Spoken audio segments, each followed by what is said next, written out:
And so please allow me to welcome Jordan Joseph Wales, who's an associate professor of theology at Hillsdale College. He received his MTS and Ph.D. in theology from the University of Notre Dame after studying under British Marshall Scholarship in the UK, where he received a diploma in theology from Oxford and an MSc in cognitive science and natural language from the University of Edinburgh. He teaches historical theology and writes on early Christianity as well as contemporary questions relating to theology and artificial intelligence. His work has appeared in the journals AI and Society and Augustinian Studies, among others. As an advisor to the Pontifical Council for Culture's new Center for Digital Culture, he collaborates with other theologians on questions relating to AI. Professor Wales is a scholar associate of the Society of Catholic Scientists, and the title of his talk today is Artifact, Actuality, and Apparent Persons on Humane Living with Near-Future Social AI. Please welcome the speaker.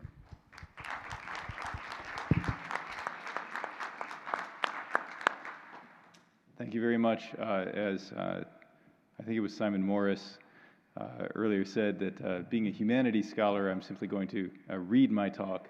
I won't have any lovely pictures to show you, but I'll allow you the freedom to depict such images in your own minds. All right. Contemporary artificial intelligence techniques will soon enable us to have conversations with smartphone apps that will elicit from us all of the empathy that adults habitually reserve for their fellow human beings. That is, we will own the services of assistants and companions that in professional interactions, casual conversations, and perhaps even shallow romantic relationships will feel as if they are persons. Concerning such a future, I will pose 4 questions. First, how would such an AI work? Second, what would it be? Third, what might we risk becoming by owning apparent persons? And fourth, how might we seek to live humanely with them? So first, how would it work? What computer scientists call artificial intelligence always reflects something of how their times think about human beings. Under the long shadow of Thomas Hobbes, computationalist views of the 1950s and 60s equated human cognition with the logical manipulation of symbolically represented information. And if you'll excuse me for a moment, I'm hearing a bit of an echo. It feels like I'm in a stadium. It's fine for you. I guess I'm just in a large room then.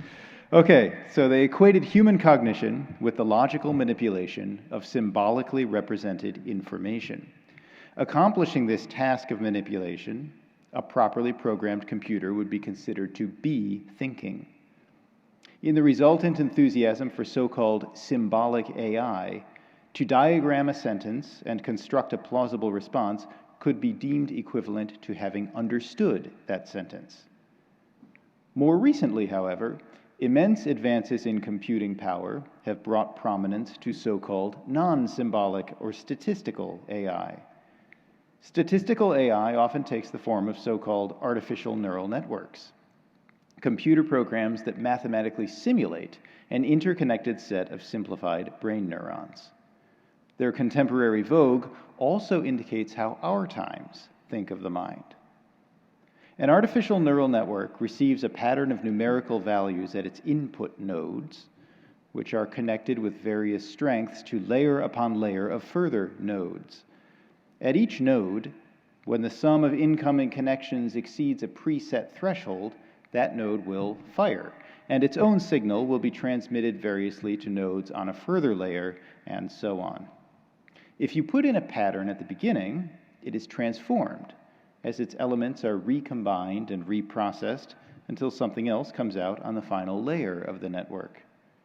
A network can be trained to produce desired behavior by adjusting the strengths of these connections, thus adjusting the contribution made by each node to each recombination and, in due course, to the final result. A piano offers a poor analogy but a useful image. If you have ever shouted into one while holding down the sustaining pedal, then you will have heard its tuned strings resonate with the different frequencies of your shout. One receives back a sort of echo, not of one's words, but of the tones of one's voice. Similarly, as a neural network is trained, oh, I just lost my paper. Here we go. Similarly, as a neural network is trained, excuse me, I'm so sorry. Yeah, similarly, as a neural network is tuned, i.e., as its connections and strengths are adjusted, it begins to resonate with the entangled relations implicit in our world, including relations that cannot easily be discerned or logically represented by human investigators. But, by its training, the network does not just echo, it also transforms its input in order to make explicit the relations that meet the interests of the trainer. Excelling at problems that bedevil symbolic methods, neural networks recognize faces and objects, guide self-driving cars, and master the games of Go and chess. They power Google Translate, the voice recognition of Siri and Alexa, and your webmail's autocomplete options. They personalize your next suggestion on Netflix. So, what would it be? Most researchers believe that some combination of symbolic and statistical methods will eventually produce the behavior of AI agents that, without being intelligent in a human sense or self-aware, will nonetheless offer the compelling appearance of such subjectivity. And so we come to our second question. What will these extraordinary things be? Intelligence is a word that means many things to many people. So let us consider instead a more colloquially understood word, personhood. In antiquity, the Latin persona designated the mask worn by an actor. Then it came to refer also to the role of a character in a play. Later, persona was applied more broadly to one's social identity, the status and activities determined by one's role in Roman society. Its meaning was thus external and functional, referring chiefly to what was expected of someone. In this sense, we could call a social AI a person. However, Christianity radically reinterpreted the meaning of the word, beginning with a question not about humans, but about God. Christians worship Jesus of Nazareth as God, not as a God, but as the God, the only one. Even so, in their sacred texts, this Jesus speaks to his Father, also called God, and he sends a Holy Spirit from the Father. And when the Christians were required to explain themselves, they stated that these three were one. In the early 3rd century, Tertullian of Carthage called the Father, the Son, and the Holy Spirit personae, whence Christian theology speaks of the three distinct persons of the one single God. Like their Jewish forebears, the early Christians were resolute monotheists. So what then are these personae? They are not masks. Tertullian rejects any notion that the one God merely play-acted three historical roles or functions. For Christianity, God's historical acts express his transcendent inner life. Therefore, the appearances of three personae in time must declare some eternal distinction within that life. Scripture offers a clue as to what this distinction might be. Jesus is called the Father's only begotten Son. Now, the Roman gods did a fair bit of begetting in their time, and it happened largely in the way it does among us mortals. But the God of Israel is not Jupiter, time-bound and bodily. So if we remove from the concept of begetting everything that is corporeal or temporal, what are we left with? A timeless handing over of the single divine life from Father to Son. This handing over is what makes the Father to be the Father, and what makes the Son to be the Son. Like poles of a magnetic field, the divine persons exist by their mutual relations, and if one were taken away, all would cease to be. This is what it means to call God the Trinity. His unending, all-at-once life simply is these relations of self-gift and reception. This, we could say, is what it means for God to be love. This account of God reshaped how the word person was applied to human beings. God exists by relations. Created persons exist for relationships. The creaturely person came to be seen as not a social role or set of behaviors, but a concrete individual who exercises his or her personhood in mutual relationships of self-gift that are self-expressing and other-receiving. By refusing self-gift, creaturely persons would not cease to exist, but they would live as less than the persons they are. Early Christian thinkers described this self-gift in light of Christianity's other central belief, the Incarnation. In God the Son's human compassion on the cross, they saw an expression of his divine life. How is this? The 6th century Pope, St. Gregory the Great, described compassion as, quote, to take into oneself the mind of an afflicted neighbor, transferring into oneself the suffering of the one who sorrows, before offering some outward act of service, end quote. The compassionate one, then, by taking in the other's mind, dimly imitates the always single mind and life of the three persons of God. Empathy for one another, this form of self-gift, imitates the self-gift by which the persons of God exist. From the exteriority of mask, we have come to the person, deeply interior while simultaneously relationally oriented to the other. Social AIs, by their very nature, will have no conscious experience of the world or of themselves. They will not give themselves, and so they will not be persons. This isn't about lacking an immaterial soul. Gorillas are entirely material, but I comfortably believe that they have some sort of conscious experience. They act in ways similar to ours, and they do so by means of nervous systems and embodied existences that, while less complex than our own, are nonetheless of a similar ilk. Artificial neural networks, however, are simulations. There is no physical network, only a series of ones and zeros that represents equations characterizing a network's behavior. One could, and I have, run an artificial neural network with a pencil in a notebook, albeit with agonizing slowness.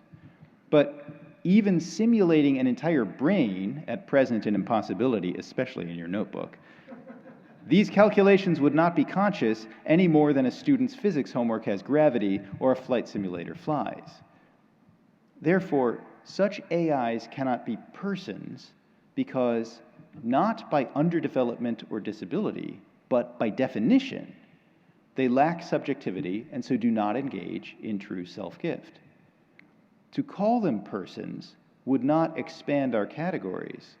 It would only reduce person to the ancient exteriority of mask.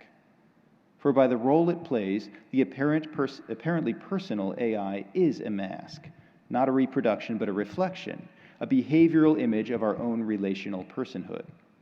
It is artificial in the original sense, an artifact, a work of skill that we have brought forth by gazing into a computational pool of Narcissus. Not all, however, have been comfortable with denying personhood to the compelling AI conversationalist. And so, to include AI in our ambit, they redefine personhood in terms of the acts that we interpret as appropriate to a person. If we do this, our account of intelligence would edge toward what is called behaviorism.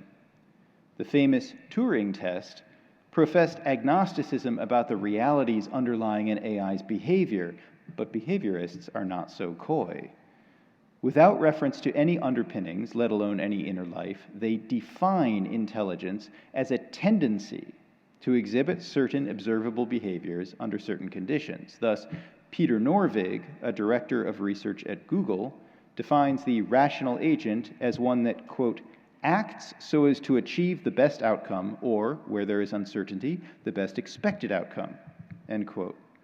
So here, rationality refers not to how a behavior comes about, but simply to its success as interpreted by us humans. That's well and good for AI, but what happens if we begin to think of humans in this manner? A similar behaviorism flourishes in some contemporary philosophies of mind. Daniel Dennett proposes that we talk about a thing's beliefs and desires, its inner life, when we can reliably predict its behavior, by attributing to it the inner states that we attribute to ourselves. Now, this seems rather uncontroversial. It is why you think that I have thoughts. It is why we feel empathy for AIs. But Dennett wants to go further. Behavior prediction is all we really mean in the first place by our talks about beliefs and desires. Appropriately behaving AIs, then, could be called personal subjects because a subject's inner workings, including her consciousness, change our meaning not at all. Our language about subjectivity is not actually about an inner life. It really just is about the sort of outward behavior that we expect. And yet, intuitively, can this really be what I mean when I say that I believe or desire or know this or that? If so, we all would be masks, not persons, and empathy would be prediction, not insight. But when I describe my own inner life, I intend more than a schema by which to classify my outward behavior. So too, when I say that I am married to a person who loves me, her subjective experience of me really and truly matters, not just how she behaves toward me. It matters that my wife gives herself to our life together, that the life we share encompasses our interiority, that, in other words, it is a life between persons. This would be impossible for an AI rooted in today's technology, and this is what makes it a mask, not a person, a behavioral presentation rather than an individual capable of self-gift. Very well. Now to our third question. Even if we get our terms right on what social AIs are, what might we become in a world of persuasive AI companions and caregivers? AIs without subjectivity cannot be victims of mistreatment, but consider this. They will sell well if they act as consumers want a paid-for assistant or companion to act. Their person-like demeanor and our feeling that we are interacting with a person and not a machine will be part of the personalized service that we pay for. And so eventually, it may be a conversational app in whom the middle schooler confides during hours of emotionally freighted conversations midst the travails of adolescence.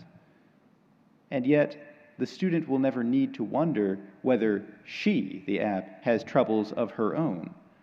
For her apparent personality, crafted for the needs of the consumer, will never transgress the bounds that those apparent needs define. And so, although we will always receive AI behaviors as expressions of a personal life with self-possession, we will always ultimately treat AIs as tools because we will, rightly, see or learn to see their behaviors as products for our consumption. And this is the problem. They will teach us to consume persons. Some ethicists urge that well-informed consumers will easily distinguish between relationships with real persons and dealings with non-subjective apparent persons. I disagree. For Dennett, I believe, is right in this much. We will not be able to avoid feeling that our never-challenging AI companions are subjects like ourselves, even if we treat them as products we have purchased. Our misplaced empathy may fade into practiced insensitivity, but what might this do to us? Frederick Douglass wrote that as his owner accustomed herself to treating a person as property, her kindness ended in cruelty. Will we too grow comfortable with slaveholding? Or will we resist such corrosive acquiescence, but only by suppressing our empathic sensitivity to our tool's person-like self-presentation? Whether we follow our empathy to think of them as persons, or numb our empathy to acknowledge them as non-persons, we seem to end as hardened unpersons ourselves. In the Catholic tradition, to treat persons as instruments of one's own desire is pride, in Latin superbia, not the healthy regard for one's own accomplishments, but a preference for domination rather than self-gift. As St. Augustine explained in the early 5th century, by superbia, quote, the soul abandons God as its highest aspiration in order to become its own satisfaction, a kind of end to itself. End quote. But to be one's own satisfaction, one must escape one's need for relationships with others and, ultimately, with God. To do this, superbia suborns all things to oneself by judging them according to their satisfaction of one's own desires. Therefore, as Augustine writes, more is often given for a horse than for a servant, for a jewel than for a maid, because the necessity of the needy or the desire of the pleasure seeker does not consider a thing's value in itself, but rather how it meets one's need or pleasantly titillates the bodily sense." End quote. Now, because apparently personal AIs will exist to be instrumentalized in this way, to naively use them as persons will apprentice us in superbia, which treats all persons as behavioral masks prepared for our use. Served by artificial persons in an AI-driven world of easy and confirmed expectations, we may habituate to a fantasy, the person as tool, whose value is constituted entirely by usefulness to me, and whose personality is only as deep as my needs and desires. Precisely by not failing in their behavioral simulacrum of owner-determined desirability, our AI companions will never remind us that persons are more than behavior on demand. And so when actual persons do not conform to our expectations, might we no longer see this as a glimpse of a wider humanity? Perhaps instead, we will think of them as simply faulty, viewing human beings with the same idle dissatisfaction in which we would hold a product that failed to deliver the experience that we wanted to consume. Perhaps we will even wish these faulty behaviors gone from our lives, as Augustine says of fleas. Had we the power, he writes, we would abolish them from nature altogether, sacrificing them to our own convenience. End quote. Then, in place of our empathic sensitivity to the image of God in others, we will know only our own desires. Our empathic intuition makes AIs feel personal, and so invites us to superbia. But superbia will eventually destroy this empathy and make all persons into tools. And we consumers, no longer capable of self-gift, will become unpersons ourselves, solipsistic tools of our own appetites, Narcissus burning on the shore. What are we to do? On various grounds, some scholars argue that we ought not to create persuasively personal AIs at all. I take it for granted that this advice will not be followed. Therefore, we must ask how to live well with them when they arrive. Well, how do we live well with things at all? For Augustine, we can love things rightly only if we see them as they are, rather than as proxies for ourselves. Before any usefulness, all natural things are signs of God, created resemblances of his goodness, refractions of his wisdom. Receiving a pineapple as a gift and echo of God's goodness, one knows and loves the pineapple beyond the horizon of the tingling tongue. And in the resulting intuitive understanding, one embraces God also, the source and destination of true bliss. Now, unlike pineapples, apparently personal AIs will not be natural things, but artifactual tools. We may love our tools for their service and morally good uses, but what of their signification? The apparently personal AI seems to us not a sign at all, but the direct presence of a person, because it signifies by eliciting our empathy. To use this tool without superbia, without suborning it as a mere sign of myself, then, I must not suppress my empathy, but recognize it as an insight, not finally into the AI, but into the personal behavior that it reflects. And here, a bit of computer science can help us. The AI companion will be illusory in having no self to give interpersonally. Even so, it will not be empty. Its neural networks will produce acts that improvise upon general features abstracted from massive data sets, i.e., the email, social media, and other activities of countless real humans, including probably ourselves. Thus tuned to the resonances of these true expressions of personal interiority, the network will signify, beyond itself, the dynamics of real persons who have lived and may live still. To remain personal ourselves, neither personalizing non-persons nor enslaving apparent persons, we must allow our instinctive empathy, not as a statement about AI personhood, but as an exercise of our own. We cannot avoid experiencing these tools as personal, but our empathy will not be mistaken if, after the initial and unavoidable moment of empathizing with or personalizing our AI tools, we, as Augustine might say, refer that empathy, extending the AI's horizon of meaning by consciously engaging in a second moment of empathic recognition toward all the unknowable real persons whose interactions have unwittingly sculpted the persuasive personality before us. Habitually engaged, these two moments may become one. Thus, tying our empathy for AIs to the persistent and grateful recollection of our neighbors, we will preserve our own personhood by resisting the fantasy of pride. If this seems oddly contrived, perhaps it is. But odd, too, is the contrivance of an apparent person. It will not be easy. It must be cultivated as a self-conscious cultural discourse and practice wherein our instinctive regard for AI reflections can be accepted freely in being apprehended rightly. By extending ourselves in love toward our unknown neighbors, we might live not as unpersons but as persons, even, Augustine would say, saints, among the apparent persons yet to come. Thank you.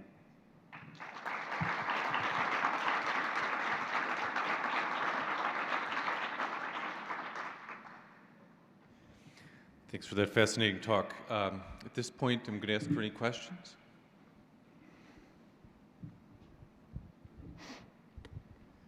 Thanks for that great talk. I wish I had spoken with you before I put my poster together. That would have saved me a lot of work.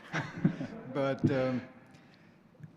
on your last point, where you say pretty much how to live with these kinds of humanoid AI or social AI, maybe I can offer a different perspective, because I don't think that we have to do that.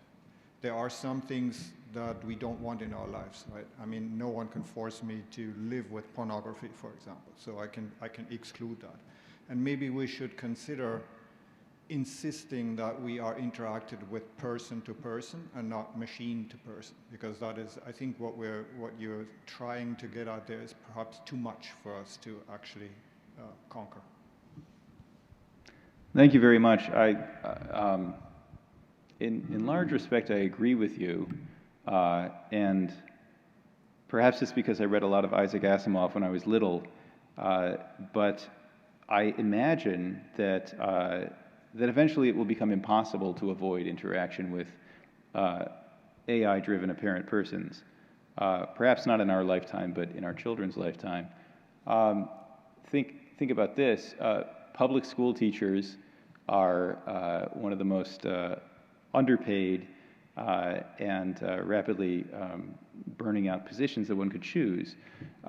So initially, I don't know, 20, 30 years from now, hiring a robotic tutor to teach your child piano will be a privilege of the wealthy.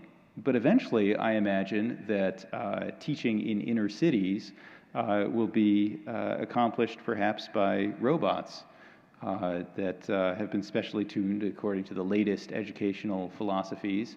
And this will be viewed as a great service offered by the government to have a always available, never flagging, perfectly sensitive and psychologically attuned, artificially intelligent tutor for the children. So it will become, eventually it may become a luxury to have a real human tutor, whereas initially it'll be a luxury to have a robotic aid in the household. So I really think that demand as we might, and I think that you're right, I think we would be right to demand person-to-person interactions, just like, mashing on the buttons on the phone to try to get to a real human being through all those menus of tech support. But I'm not sure that it will be possible for this demand always to be met. I'm not sure that it will be possible for us to finally reach the real human being, particularly in, as was pointed out in earlier talk, care of the elderly, institutional care of the elderly, and institutional education of children. Two areas in which the target of care exercises the least independence, but has the greatest need for real human contact. And so I think this will be, I think something profound will be lost, but we have to prepare ourselves to hold on to as much as we can.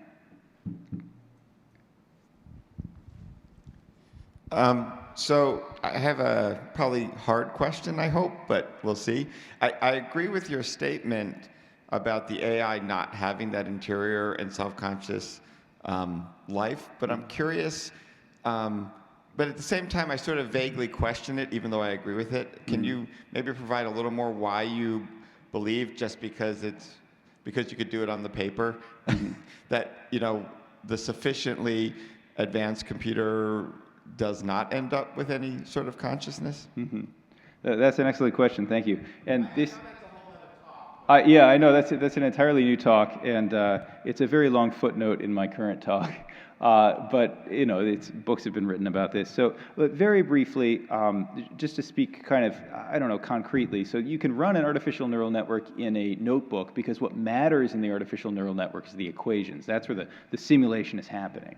But somebody might say, well, what if you put it together with wires? Now you've got electricity moving around. It's kind of like the brain. You know, it feels more physical. Why wouldn't that be real, right? Why wouldn't that have some sort of, let's say we were simulating a brain in a computer. Why wouldn't the simulation have an experience? And there's a whole philosophical school of thought that I actually find really attractive, although ultimately I can't quite reconcile it myself to it, that argues that the kind of the abstract functional structure of something, the causal relations among the parts of something are what really matter. And it's because of those causal relations in our own, this is a materialist viewpoint, because of those causal relations in our own bodies and nervous systems, that is why we have an experience. Not because there's something special about calcium and man, it's been a while, sodium in our neurons, not because of something special about that, but because of the causal structure of our nervous system. That is why we have an experience. The fact of the matter is, we have no idea why we have an experience. We know the physiological correlates of that experience. We don't know why those physiological correlates produce an experience. And I brought up gorillas before because I think that's very important, especially for theologians, to remember that this isn't just a matter of we can't explain it, so it must be the soul, because the birds outside our window seem to be aware of things. So there's something really strange. We were talking about dark energy and cosmological constants at breakfast. There's something very strange going on, and I would be inclined to locate that strangeness in the particular chemical and causal powers of a nervous system rather than simply in the causal structure of it. And so that's why I don't think that even if we were able to, say, simulate an embodied brain, I don't think that would yield, that would have an experience of its own. But that's because of a particular predilection of mine to think that there's a continuity between the stuff we can see in the world and kind of what happens to it or what it does. Thank you for your question, though. Thanks. We're rapidly running into the next session, but we have maybe time for 2 brief questions. So brief. I'll try to be brief in my answers, but I love talking about this stuff, so I'd be happy to talk more in free time. This has to be brief. Okay. This is very, very fascinating. In his encyclical Laudato Si, Pope Francis said that it is very interesting that he says, when the stock market falls 50 or 100 points, it's a news story. An isolated, abandoned person dies on the streets, it's not a news story. And I wonder if the fascination with the desire to develop these machines is just another distraction from the fact that we really don't treat human beings well. We've had an entire year as a country, or as a world, but especially here in the United States, massive discrepancies in the delivery of the basics of healthcare. You have wealthy neighborhoods receiving the best healthcare, people living right around them receiving next to none, whether it was testing for the COVID virus or et cetera. And I just wonder about some of your thoughts about these are robotic pets that we can treat well, and they make us feel good when we go to bed at night because we treated our robot well. Thoughts? Thank you. That's a great question. I'll try to be brief in my answer. The first answer is that, so why do people want to make things like this? And having begun in this field myself and found it endlessly fascinating, and I still do, I really think we do have to give its due to wonder that computer scientists who are working on AI really are fascinated with the mind and with the human person, and there's something beautiful and good about that. And so that's why I don't want to make computer science or AI quite the enemy. I think that what happens, though, is that when those techniques become deployed for profit, and bringing a product to market is, part of the excitement of creativity, of making something, but ultimately, market forces will determine will determine the shape of these things. And so they'll against the desires of their creators, which may be noble in a certain sense, they will end up being shaped by my desires as the consumer. And my desires are too narrow for the scope of a human person. And this is why it's news for me if the stock market goes down, but if some unregarded person dies, it's only news for me if it's a immigrant boy washed up on a seashore, because that's enough of a narrative for me to connect with. If it's just 1,000 people died of malnutrition and sickness in Appalachia, it doesn't strike me the same way. I mean, I hope it would, but I'm speaking, kind of bluntly about the human condition. And so, similarly, I think it's the computer scientist is driven by wonder, and yet the possible human losses to the faceless final consumers are not going to be as impactful. So, the solution for all of us, I think, is exercise in that kind of compassion that Gregory the Great describes. Let's thank the speaker again. All right, thank you.